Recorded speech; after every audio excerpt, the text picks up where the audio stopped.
बार बार खांसी आती है, गले में खराश बनी हुई है, सांस लेने में तकलीफ होती है। खाने में क्या खाएं क्या ना खाएं समझ नहीं आता। अस्थमा बोल दिया है डॉक्टर ने कह दिया है अब आपको अस्थमा है, अपनी डाइट में बदलाव करने होंगे, लेकिन ये समझ नहीं आ रहा क्या करें। तो आज इस वीडियो में मैं आपको बेस्ट डाइट चार्ट बताने वाला हूं अस्थमा पेशेंट्स के लिए। तो चलिए वीडियो को शुरू करते हैं। नमस्कार, आपका स्वागत है भारत होम्योपैथी के यूट्यूब चैनल पर। और आज इस वीडियो में हम जानेंगे best diet for asthma patient. ये एक बहुत ही कॉमन टॉपिक है और ऑलमोस्ट सभी अस्थमा पेशेंट इसके बारे में जानना चाहते हैं। उन्हें ये पता होना भी बहुत जरूरी होता है कि उन्हें अपनी डाइट में किन चीजों को रखना है और किन चीजों को निकाल देना है।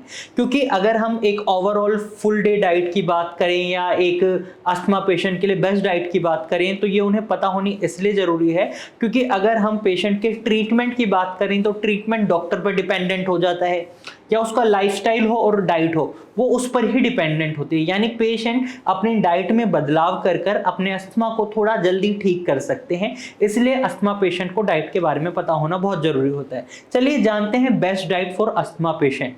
लेकिन यहाँ पर हमें ये समझना होगा कि जब भी हम बेस्ट डाइट की बात करते हैं तो वहां पर हमें एक बात का खास ख्याल रखना होता है, हमें उन चीजों के बारे में पता होना बहुत जरूरी होता है जो हमें अवॉइड करनी चाहिए। क्योंकि अगर आप अस्थमा को फेस कर रहे हैं, किसी भी बीमारी को फेस कर रहे हैं, आप जो चीज आपको खानी है अगर आप उसे नहीं खाते तो हो सकता है आपको उसका बेनिफिट ना मिले।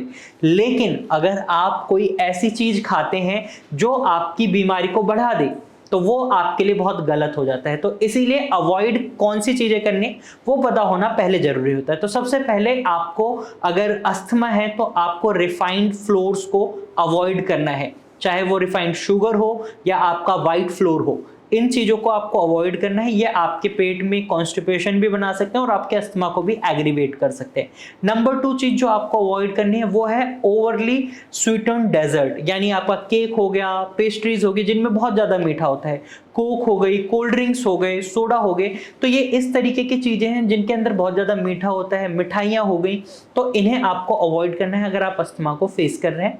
नंबर 3 आपको प्रोसेस्ड फूड आइटम्स को अवॉइड करना है, जैसे आपके चिप्स होगी, बेकरी आइटम्स हो गए, या फिर आपका कोल्ड ड्रिंक्स होगी, या जो जूसेस भी आते हैं आपके पैक्ड उनको भी अवॉइड करना है। इनके अंदर प्रिजर्वेटिव होते हैं, ये आपके अस्थमा को एग्रीवेट कर सकते हैं। इसके साथ साथ आपको रेड मीट को अवॉइड करना है। इन चारों चीजों को आपको बिल्कुल अवॉइड करना है अगर आप अस्थमा को फेस कर रहे हैं। अब बात करते हैं आपको किन चीजों को खाना है। अस्थमा एक इन्फ्लेमेटरी डिजीज है, इसमें आपके एयरवेज में सूजन आ जाती है जिसकी वजह से आपके जो एयरवेज होते हैं उनका स्पेस कम हो जाता है और आपको सांस लेने में तकलीफ होती है, गले में खराश बन जाती है, बलगम का फॉर्मेशन बहुत ज्यादा हो जाता है यानी म्यूकस का। और इसके चलते आपको अपने खाने में एंटी इन्फ्लेमेटरी फूड्स को ऐड ऑन करने की जरूरत होती है, ऐसे फूड आइटम्स जो आपके शरीर में सूजन को कम करें। तो इन फूड आइटम्स में आप देखेंगे आप अदरक को अपनी डाइट में इंक्लूड करें, आप हल्दी को इंक्लूड करें, और लहसुन भी आप ले सकते हैं, ये एंटी इन्फ्लेमेटरी प्रॉपर्टीज रखते हैं। इसके साथ साथ आप कैरेट को अपनी डाइट में इंक्लूड करें, कैरेट में बीटा कैरोटीन मिलता है जो आपके एयरवेज में आई हुई सूजन को कम करने में मदद करता है।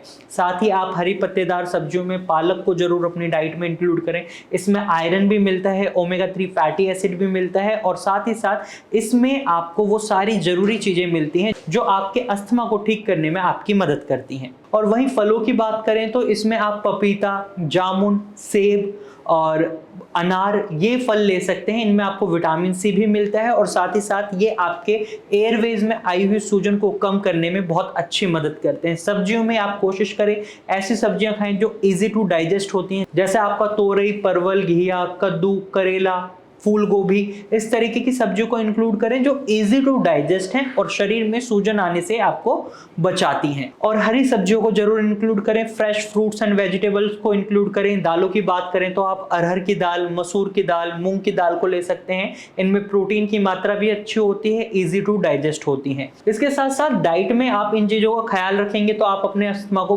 डेफिनेटली क्योर कर पाएंगे, जल्दी ठीक कर पाएंगे।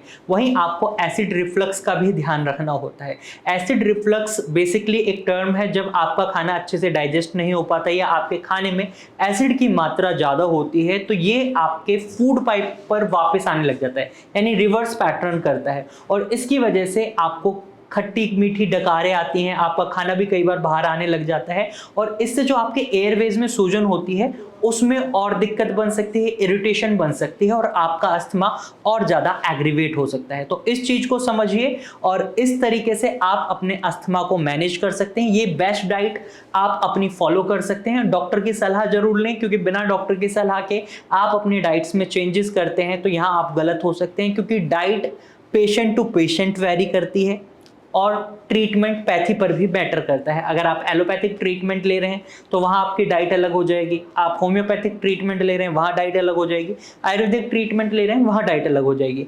खासकर आपको होम्योपैथिक ट्रीटमेंट में अगर हम अस्थमा की बात करें तो हम खट्टे फल फ्रूट्स खाने के लिए मना करते हैं और आपको तली भुनी हुई चीज़ें खाने के लिए मना करते हैं। तो इन चीज़ों को अगर आप फॉलो करते हैं तो आप डेफिनेटली अपने अस्थमा को एक सही ट्रीटमेंट के साथ ठीक कर सकते हैं। या फिर आप किसी भी टाइप के रेस्पिरेटरी डिजीज को फेस कर रहे हैं तो भारत होम्योपैथी में इसका इलाज संभव है, क्योंकि यहाँ पर आपको कस्टमाइज्ड मेडिसिन दी जाती हैं जो पेशेंट टू पेशेंट वेरी करते हैं। यानी अगर आपका रूट कॉज अलग है बीमारी का, आपके बिहेवियर में चेंजेस अलग हैं और आपके जो शरीर में सिम्टम्स दिखाई दे रहे हैं वो अलग है, तो मेडिसिन सेम कैसे हो सकते हैं, वो अलग ही होंगी। और इसी वजह से हमें रिजल्ट्स बहुत अच्छे देखने को मिलते हैं जब पेशेंट को उनकी कस्टमाइज्ड मेडिसिन दी जाती हैं और साथ के साथ उन्हें एक डाइट चार्ट भी दिया जाता है जिसकी मदद से वो अपनी बीमारी को जल्दी ठीक कर पाते हैं।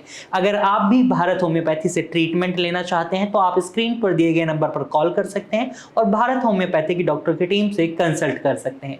आज की वीडियो में सिर्फ इतना ही। अगर आपको ये जानकारी अच्छी लगी है तो इसे लाइक करें, साथ ही आप ऐसी ही इंफॉर्मेशनल वीडियोस और देखना चाहते हैं तो आप हमारे चैनल को सब्सक्राइब कर सकते हैं। इसके बाद भी आपके मन में कोई सवाल है या आप हमें कोई सजेशन देना चाहते हैं तो कमेंट के थ्रू आप अपना सवाल हमसे पूछ सकते हैं और हमें सजेशन भी दे सकते हैं। Thank you for watching.